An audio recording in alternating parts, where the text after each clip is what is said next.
아브라함이 애굽에서 그와 그의 아내와 모든 소유와 롯과 함께 네겝으로 올라가니 아브라함에게는 가축과 은과 금이 풍부하였더라.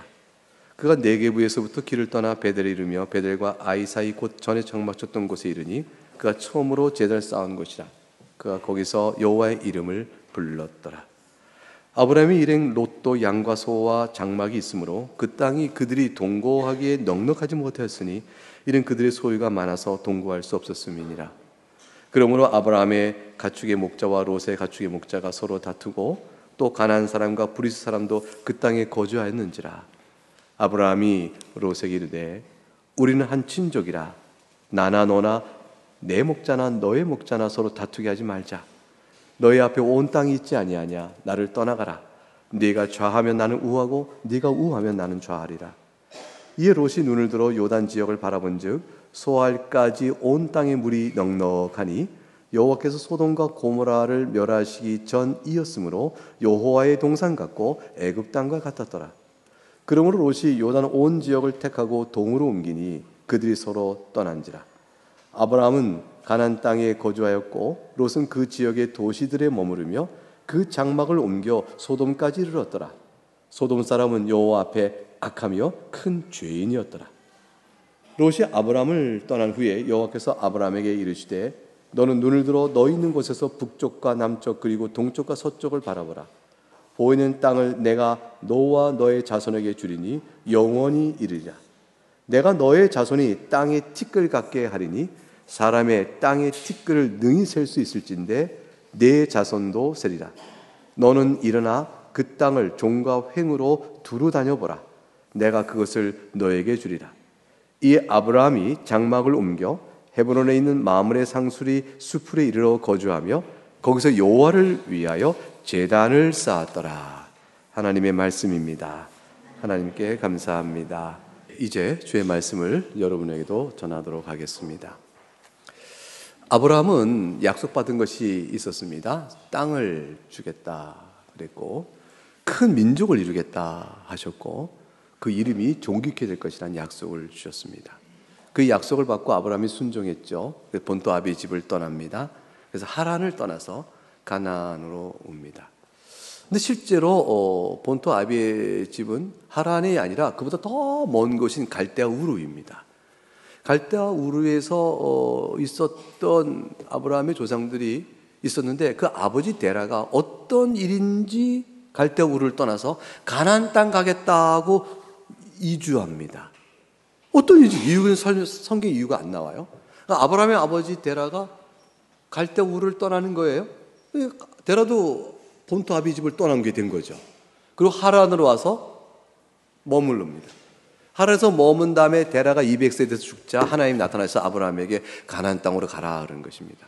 결국 목적지가 데라와 같아졌지만 데라가 하나님께서 내가 지시한 땅 가나안 땅으로 가라는 말을 듣고 움직인 게 아니에요. 그러니까 데라는 자신이 어떠한 일인지 가나안 땅에 대한 소문을 들었는지 그곳에 가야겠다는 사람의 판단을 하고 움직인 겁니다. 거기서 하란에 머물렀고 그리고 하란에 왔더니 마음이 바뀌었는지 머물렀는지 왜 머물는지 몰라요. 가나안 땅에 오지 않고 그냥 머물다 거기서 죽습니다. 이것은 하나님께서 아브라함을 불러내시는 특별한 목적을 이루시기 위한 하나의 배경이 되어지는 것이죠. 여러분이 사실 우리 삶 속에 그래요. 원래 그것으로 딱 특정한 목적을 의식하지 않았는데 삶의 어떤 형편 따라 왔는데 와보니까 그 일을 하기에 괜찮게 되어질 연결을 볼 때가 있어요. 그것이 여러분 만일 복음을 듣게 되는 일이라든가 하나님과 영적 인도함에 대한 고리가 되어지는 특별한 경험을 하게 된다든가 그렇게 된다면 그리고 다 배경이 있죠. 하나님께서는 일부리에 살아가는 일반적인 생활을 다 일반적으로 섭리하시는 가운데서 자신이 우리를 불러내시는 특별한 일들을 행하시는 거죠. 아브라함은 아버지 따라 하란까지 왔는데 결국 가나안 땅을 오게 되는 부름을 받게 되어집니다. 그래서 결국은 창세기 12장 1절에 내가 너에게 보여줄 땅으로 가라 하셔서 아브라함이 가나안 땅을 온 겁니다. 그때 나이가 75세였습니다. 와보니까 그 땅이 비어있던가요? 아니죠. 그 땅에 가나안 사람들이 살고 있었습니다. 그러니까 본토인들이 살고 있으니까 그 살고 있는 땅에서 좋은 곳은 먼저 차지하고 살고 있지 않겠어요? 그러니까 자기도 살만한 곳을 가려면 그 사람들 눈치와 그늘과 영향력에 들어가서 살아야 한단 말이죠. 그 사람들이 안 사는 곳에 가면은 살만한 곳이 안 되니까 사람이 없는 겁니다. 그러니까 살만한 곳을 가게 되면 이미 자리 잡은 사람들의 눈치를 봐야 되니 결국은 하나님이 주시겠다는 땅을 보고 왔는데 주인이 아니라 나그네로 살아야 되는 거예요. 그냥 아브라함에게 기가 막힌 거예요. 도대체 이게 어쩐 일인가? 주인으로 땅을 다 넓고 좋은 땅을 보이시면서 네가 경계표를 박는 것보다 네 땅이 된다. 그러면 뭐 괜찮은데 살만한 땅은 미리 가나안인들이 있었던 거죠. 그래서 12장 6절에 뭐라고 되어 있냐면 창세기 12장 6절에 그때 가나안 사람들이 그 땅에 거주하였더라. 한 줄 쫙 나와요. 이건 상황을 잘 압축적으로 설명해 주는 표현이죠. 실망스럽죠. 하나님 어떻게 되는 겁니까? 질문을 하지 않을 수가 없는 그런 거죠. 그때에 하나님께서 아브라함에게 나타나신 거예요. 때마침 나타나세요. 그게 12장 7절이에요. 12장 7절을 보면 그때 여호와께서 아브라함에게 나타나서 말씀합니다. 내가 이 땅을 너희 자손에게 줄 거야. 그러니까 당장 보이는 상황은 이 땅의 주인이 될 수 없을 것 같은데 하나님께서 다시 나타나 아브라함에게 확신을 시켜줍니다. 너의 후손에게 내가 이 땅을 줄 것이다. 그러니까 아브라함은 비록 나는 나그네로 이방인으로 살지언정 내 자손은 이 땅의 주인이 되겠구나 라는 사실을 확신하게 하신 거죠. 아브라함은 그 약속을 믿어야 되는 겁니다. 에이 하나님 안 될 것 같은데요. 내 자손이 누가 있습니까? 아브라함이 자식이 없었어요? 75세에 대해서 자식도 없는 자에게 나타나서 자손을 약속하시고 그 자손이 이 땅의 주인이 될 거라니까 사실 약속이 허무맹랑 이렇게 하나님께 말씀드리기 너무 죄송한 표현이지만 도대체 잡히지가 않는 거예요. 아무것도. 그런데 약속하신 겁니다. 여러분이 거룩한 하나님의 영광 가운데 거할 만한 심령의 복된 상태를 누리게 될 거라는 게 믿어져요? 뭘로 그거를 잡아봐요?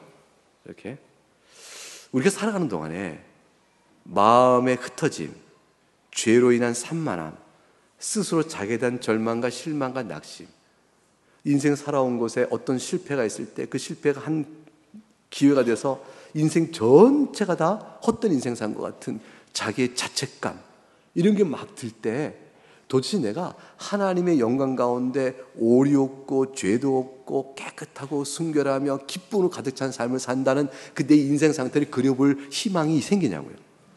도무지 안 잡히는 거죠. 안 잡히는 거죠.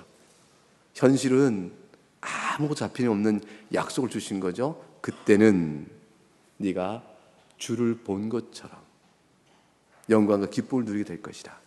그 소망을 우리에게 주십니다. 그 약속을 믿으러 가신 거죠. 아브라함은 아마도 영적으로 우리가 비유했던 지금 표현처럼 눈에 보이는 가시적인 상태 속에서는 도저히 믿을 수 없는 약속을 굳게 믿게 되는 거죠. 약속의 내용은 믿을 수 없는데 약속을 어떻게 믿어요? 여러분 제가 여러분 한 분 한 분에게 한 10억씩 드리겠습니다. 한 분 한 분에게 약속의 내용이 믿어져요? 안 믿어져요? 안 믿어지죠? 정신난 권사님 교수님 너무 심각하게 웃으셨어요. 마스크 사이로 웃음이 막 터져나왔어요. 무슨 말을 하는 거예요? 10억 아니라 100원도 못 주시겠다. 여러분 10억 주게 약속했어요. 약속의 내용이 안 믿어지죠?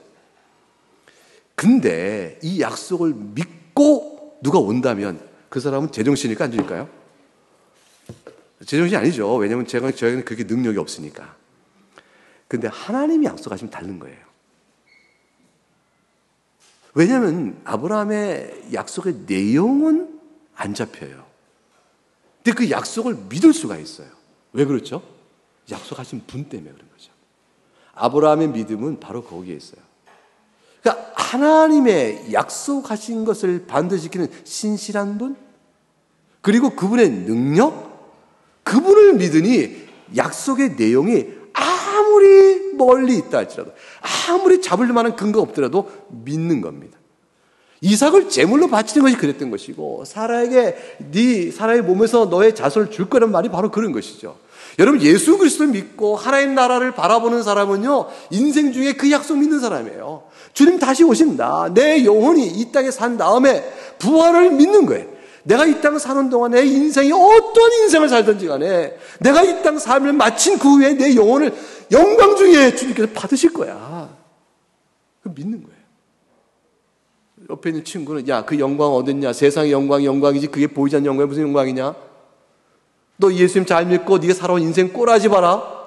네 인생이 뭐 잘 된 게 있냐? 세상살이 가운데 뭐 풀린 게 뭐가 있어? 이런 책망과 조롱을 받더라도 사람 볼 땐 그런 거죠. 근데 약속의 내용을 바라보는 거죠. 주님을. 나를 영화롭게 할 그날, 영광 중에 나를 들어 찬송케 하실 그날, 그날 바로는 그 믿음이 너무 감사한 거예요. 그 감사가 이 땅에, 조선 땅에 복음을 전하는 선교사들의 소망이었어요. 이 땅에 복음을 전하는 선교사님들은 미국에서는 다 잘 나가던 사람이들, 신학생 중에 엘리트들이 다 왔어요. 와서 긴 배 여러 여행길에 지쳐 병들어 오는 길에 죽고, 와서 한 달 만에 죽고, 풍토병이죠. 어려운 삶이 있었지만 하늘의 영광 하나 바라본 거죠. 눈에 보이는 그 것들이 아니라 보이지 않는 것을 믿은 거죠. 아브라함은 그 믿음을 가져야 했던 거죠. 주님이 그 믿음이 흔들릴 때, 눈에 보이는 것 때문에 흔들릴 때 주님이 나타나셔서 내가 죽는다 다시 한번 확인시킨 거죠. 여러분, 눈에 보이는 것 때문에 흔들릴 때 여러분은 어떻게 하나님 나타나서 여러분에게 그 약속을 다시 한번 확인시켜 주십니까? 어떻게 그러셔요? 어떻게 하셔요? 여러분에게. 아브라함에게 성경 보니까 나타나셨다 되어 있는데 여러분은 어떻게 되어져요? 바로 이 예배죠. 주님 앞에 나와 예배할 때 오늘 찬송과 기도와 선포된 말씀, 지금 이 말씀이 여러분에게 아브라함에 나타나 내가 약속한 땅 주마, 흔들리지 마라, 보는 것도 흔들리지 마라 말씀하시는 거예요. 너는 나의 존귀한 내가 사랑하는 자녀야. 하나님, 제 인생 보니까 하나님 자녀일까요? 자녀다. 주일날 약속을 확인시켜 주니까 이 예배가 얼마나 소중한지 몰라요. 근데 아브라함이 보는 것 때문에 흔들립니다. 얼마나 신난다는 말은 그렇고 좋은지 모르겠어요. 아브라함이 흔들리는 거 보니까. 왜 그래요? 나도 흔들리니까. 아, 우리가 그렇구나. 우리는 별거 아닙니다. 하나님은 계속 사랑을 확인시켜 주고요. 우리는 별거 아니에요. 아브라함이 흔들려요. 약속을 받았는데 가나안 땅에 기근이 들어요. 그러니까 살 곳이 못 돼. 그러니까 아브라함의 선택은 뭐였어요? 애굽으로 내려가는 거였잖아요. 약속의 땅을 떠나는 거였습니다. 약속의 땅을 떠나는 거였어요. 하나님께 약속하셨으니 하나님의 능력과 신실함을 바라봤던 아브라함이 어느새 신실과 능력을 싹 하나님은 사라져버리고 눈에 보이는 게 큰 거죠. 하나님을 안 믿는 게 아니에요. 하나님이 갑자기 뿌해지는 거예요. 생생하지 않고 흐려지는 거예요. 그러니까 눈에 보이는 게 생생해지고 앞에 있는 게 생생해지고 기근이 너무 강해. 약속은 희미해지고. 그래 아브라함은 애굽이 대안인 거죠. 애굽이 하나님이 된 거예요. 글로 간 거죠. 선택의 결과는 어떻게 됩니까? 어리석은 선택이었습니다. 아브라함의 씨로 민족을 이루게 할 것이다 라고 말하고 그 아브라함의 씨 가운데서 그 민족을 이룰 육체의 민족을 넘어서서 영적으로 아브라함의 후손이 될 자를 이룰 그리스도 오심에까지 모든 계보에 큰 난관을 제기할 사라가 바로의 아내가 돼서 바로의 씨를 잉태하면 어떡할 거예요? 큰 일을 실수를 자초할 뻔한 거죠. 하나님께 약속을 지키십니다. 그래서 바로에게 재앙을 내리시고 그를 보호하여 그대로 가나안 땅으로 돌렸습니다. 이제 아브라함이 가나안 땅으로 돌아온 거죠. 아브라함은 또 뭘 배웠을까요? 살아계신 하나님의 권능과 지혜와 신실하심을 또 배웠습니다. 배워서 아브라함이 가나안 땅에 왔는데 달라진 점이 생겼어요. 이제 보니까 바로가 이게 양도 주고 소도 주고 재물도 줬거든요. 그것도 가지고 오니까 갈 때 형편보다 오는 형편이 더 낮아서 오니까 다시 롯도 그렇고 자기도 그렇고 살만해졌습니다. 아브라함이 돌아와서 첫 번째 한 일은 뭐냐면 출발점으로 다시 돌아가는 것이죠. 믿음의 원점으로 돌아간 것입니다. 그래서 베델과 아이 사이에 제단을 쌓고 여호와 이름을 불렀던 그곳으로 오늘 13장에 가니까 그걸로 갔어요. 그래서 13장 3절 본문에 네겝에서 길을 떠나 베델에 이르러 베델과 아이 사이 곧 전에 장마쳤던 곳에 이르니 4절 같이 읽어볼까요? 13장 4절 시작. 그가 처음으로 제단을 쌓은 곳이라 그가 거기서 여호와의 이름을 불렀더라. 원점으로 돌아갑니다. 믿음의 회복은 원점이죠. 사랑하는 교우 여러분, 내가 어떻게 주님 앞에 처음부터 은혜를 입어 부름받았던가를 생각해 보셔요. 그리고 그것은 내가 처음 예수를 믿었던 내 인생 중에 첫 출발이 기억이 생생하시면 글로 가셔도 좋아요. 근데 어떤 사람은 내가 언제부터 예수를 처음 믿었는가 생각 안 나지 않을 수 있어요. 근데 여러분이 예수님의 십자가의 복음으로 돌아가면 원점이에요. 내가 하나님의 자녀가 됐고 나를 사랑하는 그리스도의 십자가와 부활의 능력을 다시 한번 생각하고 믿음의 첫 토대 말씀 그거 돌아가면 그게 원점이에요. 그거 돌아가는 겁니다. 돌아가서 하나님께 다시 예배한 것이죠. 이렇게 돼서 아브라함은 또 한 번 하나님의 어떤 분인가 크게 경험하고 믿음이 든든하게 세워집니다. 그런데 시험이 닥쳐요. 이건 새로운 시험이에요. 다시 아브라함에게 사는 동안에 겪을 또 한 번 시험의 위기가 왔습니다. 그것은 결핍으로 인한 시험이 아니고 소유의 부유함으로 인한 시험이었어요. 기근은 결핍으로 인한 시험이었는데 지금은 반대 시험이에요. 있는 것 때문에 당한 시험이었어요. 13장 8절 6절 볼까요? 6절을 읽어보세요. 6절 시작. 그 땅이 그들이 동거하기에 넉넉하지 못하였으니 이는 그들의 소유가 많아서 동거하기 어렵더라. 이게 시험이에요. 시험. 다툼이 일어났거든요. 7절에 보니까. 자, 그래서 이 시험을 아브라함이 어떻게 처리할까? 한번 여러분 묵상해 보세요. 내가 아브라함이다. 롯의 목자들과 내 목자가 다툰다. 어떻게 하면 좋은가? 여러분 아브라함이라면 어떻게 하시겠어요? 롯, 네가 나를 따라 나와 이 가나안 땅에 와서 이렇게 나름대로 부유하게 되었으니 독립하라. 이제 나를 떠나라.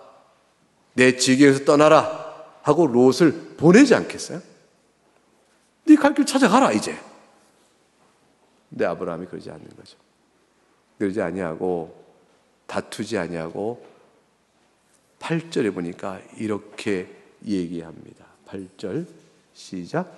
아브라함이 롯에게 이르되 우리는 한 친족이라 너나 내 목자나 서로 다투게 하지 말라. 9절 내 앞에 온 땅이 있지 아니하냐. 나를 떠나가라. 네가 좌하면 나는 우하고 네가 우하면 나는 좌하리라.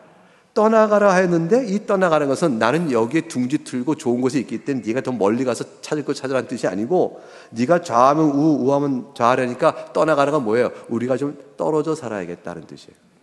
우리가 함께 엉켜 살 수가 없구나. 떨어져 살아야겠다. 우물이 하나로도 부족하니 각기 우물을 가져야겠고 목초지가 함께 살기에는 넉넉하게 넓은 곳이 없으니 각기 우리가 살 만한 목초지를 찾아가자. 네가 좌로 있겠다면 나는 우로 가고 네가 보기에 우가 좋으면 나는 좌로 가겠다. 선택을 롯에게 맡긴 겁니다. 다투지 아니하고 갈등의 해결을 이렇게 합니다. 아브라함은 자신이 삼촌이요 족장으로서의 자신의 권한과 또 명령 이런 거 사용하지 않은 것이죠. 그대로 한 것입니다. 아브라함의 이 롯에 대한 제안은 한 가지 아브라함 마음속에 있는 신앙적 이유 때문이죠. 그게 뭘까요? 하나님의 섭리입니다.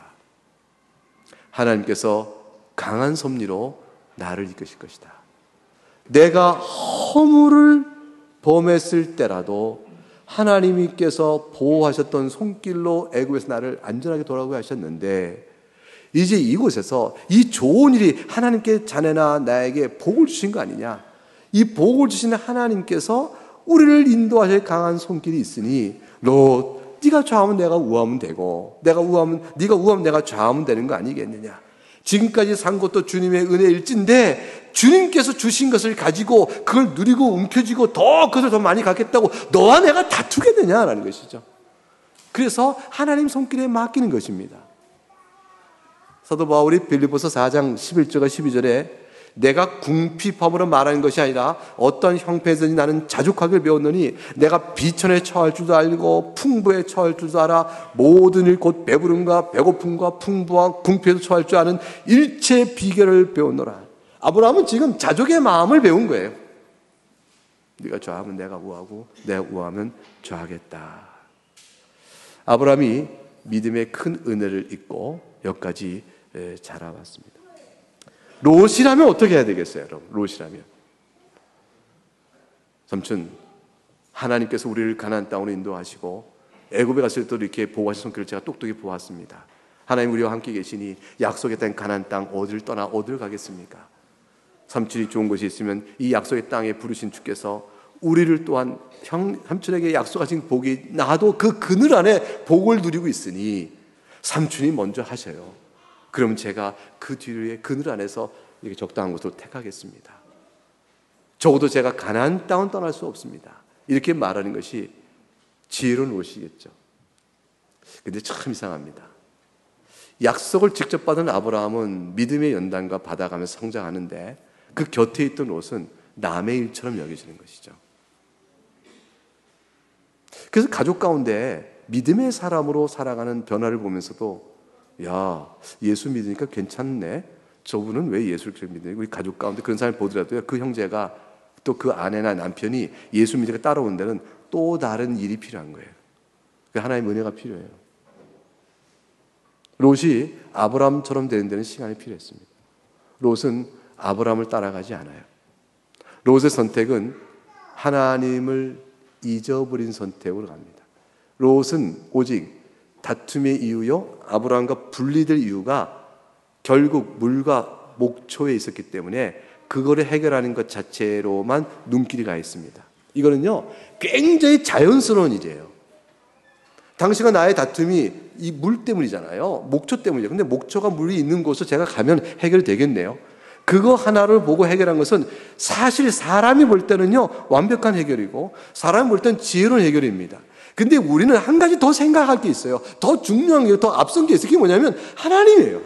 하나님의 약속이죠. 내가 주를 떠날 수 없잖아요. 예수 떠나고 좋은 게 어디 있어요? 교회의 백성으로, 교회 회원으로 하나님께 예배하는 일에 방해가 되는 일이면 그 천만금을 준데 무슨 소용이 있어요? 먼저 생각할 것이 무엇인가 생각해야죠. 내가 하나님의 자녀인데 롯은 그 생각이 없었어요. 없으니까 창세기 14장 10절 보니까 요단 그것이 어떻게 생겼어요? 10절에 보니까 요단 지역을 바라봤는데 소알까지 온 땅에 물이 넉넉하게 여호와께서 소돔과 고모라를 멸하기 시점까지였으므로 여호와의 동산과 애굽 땅과 같았다. 여호와의 동산은 하나님 주신 가장 아름다운 곳이에요. 애굽 땅은 사람 보기 너무너무 좋은 곳이에요. 이 세상의 지상 낙원과 같았고 가장 좋은 곳이에요. 거기 가면 걱정 근심이 없을 것 같다는 것이죠. 내가 그것만 손에 쥐면 한평생 걱정 근심이 없이 살 것 같아서 그거 잡는 거예요. 하나님 떠나도. 하나님을 잠깐 잊어버리는 거죠. 영적 생활에 걸림이 돼도 그거 잡으면 한평생 걱정 올 것 같으면 그냥 가는 거예요. 미련한 선택을 롯이 해야 한 것입니다. 이것은 롯에게 아주 큰 위기예요. 아브라함의 그늘 아래 있으면서 실수하면 아브라함의 보호와 영적인 권명과 기도 가운데 살 텐데 아브라함을 떠나 아브라함이 하나님께 제사 드리고 나가는 일에 롯이 얼마나 충성되게 했을는지 몰라요. 여러분, 교회를 떠나면요 혼자서 예배하는 일이 몇 주는 될지 모르는데 몇 주 되다 보면 그 예배가 점점 예배가 흐려집니다. 예배당에 안 나오고 예배하면 온라인으로 예배가 몇 번은 될지 모르지만 점점 예배가 아닌 게 된다니까요. 코로나 시대 때 여러분 경험하셨잖아요. 어쩔 수 없이 모이지 못하니까 줌으로 예배드리면서 또 유튜브로 예배드리면서 처음에 예배드렸던 마음과 반복된 긴 시간의 온라인 예배가 여러분의 예배를 어떻게 했어요? 하나님의 영혼을 말씀을 사모하며 나오는 예배의 집중성이 어떻게 흐트러졌어요? 이 함께 모여 눈으로 보여 찬송하며 예배한다는 것이 얼마나 소중한가. 주께서 그래서 모이라 하신 거예요. 모이라 하신 거예요. 어쩔 수 없이 병중에 있어서 병원에 있는 분, 예배당에 나올 수 없어서 있는 분이 눈물로 라디오로 눈물로 영상으로 예배드리며 소원하여 함께 있기를 바라는 것이지, 어떻게 그냥 그것을 자기가 대안으로 생각하고 쉽게 생각해요? 그럴 수 있어요. 연약해서 그런 거예요. 연약해서. 그 다 연약해서 그런 것이지 영적으로 강건해한 건 아니에요. 충분한 대안 선택인 게 아닌데 그걸 선택한 것은 연약성 때문에 그래요. 예배의 기쁨과 하나님이 나는 것을 충분히 깨닫지 못하는 연약성 때문에 그런 거죠. 그러니 이 땅에 지금 가나안 땅 얘기하는데 안나가 성도가 그렇게 많다는 거 아니에요? 가나안 성도가 많다는 거잖아요. 그 말이 성도, 가나안 성도, 안나가 그렇게 해서 그렇게 했는데 그런 분이 많다는데, 안나가 성도가 된 가나안 성도는요 실제로 약속의 땅을 떠나가는 성도와 비슷해져요. 참 이상해집니다. 교회를 사랑하거나 주님을 사랑하는 온유한 아브라함의 눈길보다 그렇지 않은 때가 되어져요. 아브라함은 지면에서 참 온유했다라는 사람으로 들어요. 아브라함이 온유하는 것은 다른 게 아니고요, 하나님의 섭리의 손길을 강하게 믿고 순종하는 마음의 나타냄이 사람 볼 때 온유하다. 주님께서 산상수훈에서 온유한 자는 복이 있나니 그가 무엇을 기업으로 받을 것이며 그랬죠? 무엇? 한 자, 땅이에요. 땅을 기업으로 받아. 하늘나라의 천국을 영세로 소유한 자는 이 땅 사는 동안에 하나님의 섭리의 손길을 강하게 의지하니 온유함으로 나타난다. 이렇게 되어지는 신앙적 성품이겠죠. 아브라함은 주의 언약의 땅에 하나님 나라의 본향을 바라보는 사람으로 있었고, 롯은 어둠의 땅이요 마귀의 권세 지배 아래 죄의 종로로 타는 자들 사이로 껴들어간 겁니다. 롯은 개인적으로는 경건한 사람이었습니다. 그런데 죄인들의 소굴에 들어가서 엉켜 살아야 되니 롯이 그 경건을 지켜갈 일이 얼마나 고단하고 힘이 들었을까요? 그래서 세상을 탄식하며 살아가는 괴로운 가운데 있어야 하는 것입니다.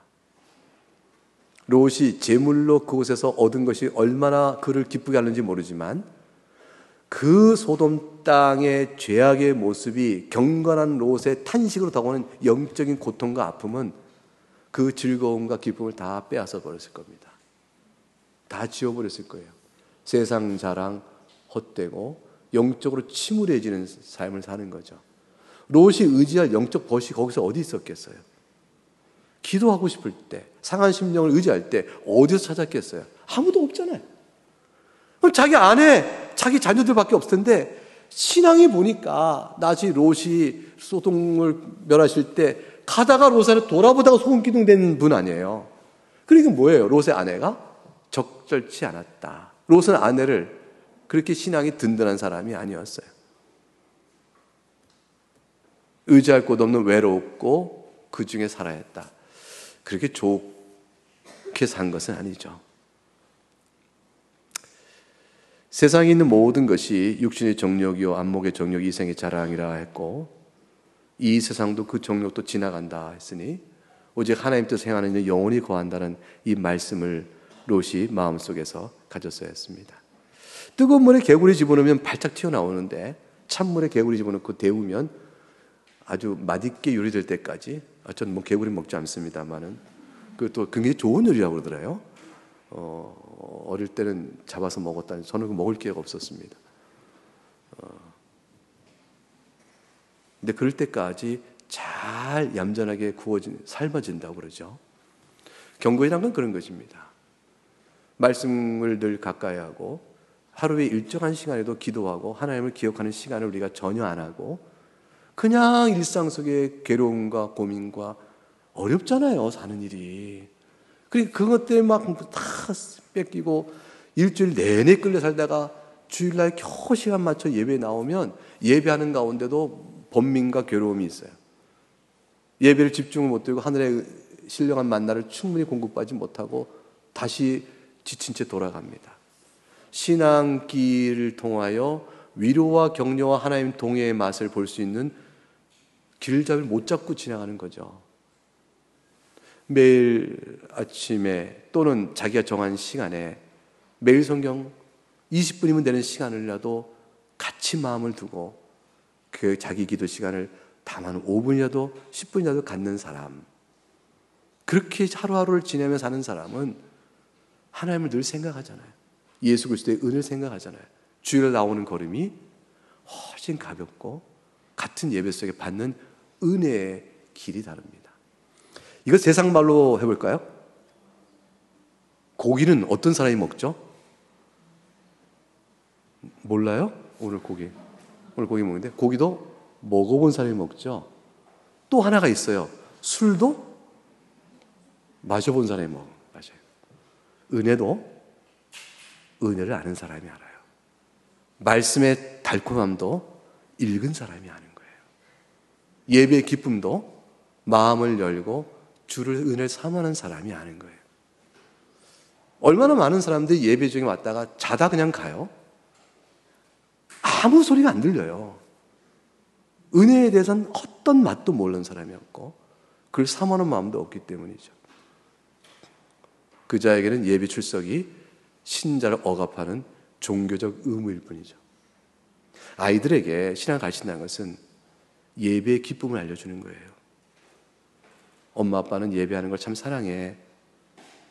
하나님 예배하는 게 너무 기쁘단다. 그 말을 아이들에게 정말 할 수 있어야 돼요. 근데 그 기쁜데 왜 아빠는 내내 자? 그러면 그 말 못하는 거예요. 예배는 참 즐겁단다. 단잠을 줘. 이러면 안 되잖아요. 그 애가 이상해지는 거 아니야. 그러니까 아이들 볼 때 엄마 아빠가 예배를 잘 드리는 모습이 감동스럽게 들어와야 돼요. 애가 엄마 아빠는 예배를 좋아하는 것 같아. 나는 힘든데 엄마 아빠는 예배가 너무 좋아. 여러분은 롯과 같아요? 아브라함과 같으셔요? 롯이 떠났습니다. 아브라함 마음은 쓸쓸했을 거예요. 그리고 걱정스러웠을 겁니다. 그리고 피부자라 보내버리고 혼자 남은 상황 속에서 아브라함은 어떨까? 그 상황에 하나님이 아브라함에게 다시 나타나줘요. 때마침. 그래서 오늘 본문 보니까 14절 읽어볼까요? 14절 시작. 롯이 아브라함을 떠난 후에 여호와께서 아브라함에게 이르시되 너는 눈을 들어 너 있는 곳에서 북쪽과 남쪽 그리고 동쪽과 서쪽을 바라보라. 보이는 땅을 내가 너와 네 자손에게 주리니 영원히 이리라. 여러분 계속돼서 복을 하나님이 다시 약속해 주십니다. 얼마나 아브라함에게 은혜가 되고 위로가 되었을까요? 하나님의 말씀이 여러분에게 때마침 그때 주시는 은혜가 있잖아요. 오늘 이 설교 말씀이, 오늘 이 본문을 통해서 우리에게 주신 말씀이 여러분에게 때마침 주는 은혜가 아닌가요? 어떤 분에게는 그러할 것이고 어떤 분에게는 나중에 그 은혜 때로 기억될 말씀일지 모르겠어요. 때마침 주님이 주십니다. 롯은 베드로후서 2장 8절에 날마다 저 불법한 행실을 보고 들음으로 의로운 심령이 상했다 되어 있던 상태로 지내는 롯이 가나안 땅으로 돌아오지 않고 머무르게 됐다는 것은 그만큼 한 번 들어가서 빠져나오는 건 오래 걸리는 거죠. 오래 걸리는 것이죠. 오늘의 이 세상도 여러분이 살아가는 삶의 형편에 따라서는 어떠십니까? 좀 살만하시니까요. 분명히 우리나라는 예전보다 잘 살아요. 그게 왜 그러냐면 어딜 가보면 길이 다 잘 돼 있어요. 그 다 도로 가는 게 이게 다 돈인데 미국이 참 땅이 크잖아요. 근데 어딘지 도로가 잘 돼 있어요. 근데 너무 옛날부터 잘 돼 있어 지금 도로가 이게 많이 상해 있지만 이걸 다 어떻게 다 깔았을까? 이 큰 땅을. 이게 다 돈이란 말이죠. 세상은 분명히 우리나라도 경제적으로 나라 총체 부유도 재산도 늘었어요. 개개인이 살아가는 삶은 여전히 고단함과 슬픔과 아픔이 있지만 이 세상에 좋은 것들을 탐해 살 것이냐 아니면 교인으로서 하나님의 자녀로서 부르심의 기업을 감사하며 그 가운데 사랑하고 겸손하고 그렇게 살 것이냐. 예수 그리스도만을 자랑하며 주의 교우들을 서로 사랑하고 돌아보고 그렇게 살 것이냐. 내 마음의 헌신을 어디다 둘 것이냐. 여러분 마음의 에너지와 마음씀을 어디다 둘 것이냐. 그렇게 생각하고 한번 물어본다면 여러분은 어느 걸 선택하시겠어요? 여러분의 가나안 땅은 어디예요? 예수 믿는 복음의 믿음입니다. 물론입니다. 그리고 가나안 땅은 어디예요? 눈에 보이는 가나안 땅은 보이지 않는 하늘의 본향을 상징했듯이 여러분이 가야 될 하늘의 영원한 생명의 그 기업을 상징하는 이 땅에 보이는 건 뭘까요? 교회죠. 그리고 교회 사랑하는 교우들을 사랑하는 것이고 그리고 그 봉사에 눈길을 넘겨 세상에 있는 사람까지도 주의 사랑을 나타내 보이는 일. 그게 여러분이 가나안 땅이에요. 그 가운데서 복된 은혜를 누릴 수 있기를 바랍니다. 우리가 오늘 성찬식을 하는데 이 성찬식 또한 우리가 보이는 가나안 땅 그것을 상징으로 보는 것이다 라는 것입니다. 주님의 살과 피 그걸 상징하는 이 빵과 포도즙은 이걸 먹음으로 우리가 보이는 가나안 땅이 상징하듯이 하늘의 영원한 기업을 상징합니다. 누가 먹죠 이거를? 예수 그리스도를 믿음으로 고백하는 교회 안의 형제에 대한 지체들이 같이 받습니다. 우리는 그리스도와 연합되어 있고 연합된 그리스도로 말미암아 우리가 서로 하나가 되어지고 있는 것입니다. 그 가운데서 그리스도의 교통과 성도의 교통이 충만할 수 있기를 바랍니다.